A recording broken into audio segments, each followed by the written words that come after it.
ਅਸ਼ਰਫ ਮੀਆਂ ਇਹ ਨੇ ਜਿੱਥੇ ਸਰਕਾਰ ਕਦਮ ਰੱਖਦੇ ਸੀ ਤੇ ਪੱਥਰ ਜਿੰਨੇ ਵੀ ਨੇ ਜਿਵੇਂ ਜਿਵੇਂ ਸਰਕਾਰ ਟੁਰਦੇ ਸੀ ਉਵੇਂ ਉਵੇਂ ਮੋਮ ਬਣਦੇ ਗਏ। ਇਹ ਸਰਕਾਰ ਦੇ ਕਦਮਗਾਹ ਨੇ ਜਿਹੜੇ ਪੱਥਰ ਨੇ ਸਭ ਟੋਟਲ ਮੋਮ ਬਣ ਗਏ ਸੀ। ਆ ਵੇਖੋ ਵਿੱਚ ਵਿੱਚ ਪੈਰ ਲੱਗੇ ਪਏ ਸਾਰੇ ਕਦਮ ਮੁਬਾਰਕ ਸਾਰੇ। ਇਹ ਸਰਕਾਰ ਨੇ ਜਿੱਥੇ ਸਜਦਾ ਕੀਤਾ ਨਮਾਜ਼ ਪੜ੍ਹੀ। ਇਹ ਵੇਖ ਰਹੇ ਹੋ ਇਹ ਪੱਥਰ ਜਿਹੜਾ ਇਹਦੇ ਵਿੱਚ ਆ ਵੇਖ ਰਹੇ ਹੋ पूरे निशान आए ये वेस्ट सजदा दिता सी सरकार ने इत्थे सजदा दिता सी।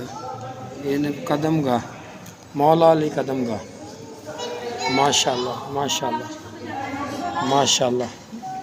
अशरफ साहब देख रहे हो कदमगाह माशाअल्लाह माशाअल्लाह सरकार दे कदमगाह ने। अशरफ अली आए ने पंजाब दे विचों गग्गो वाले माशाअल्लाह माशा।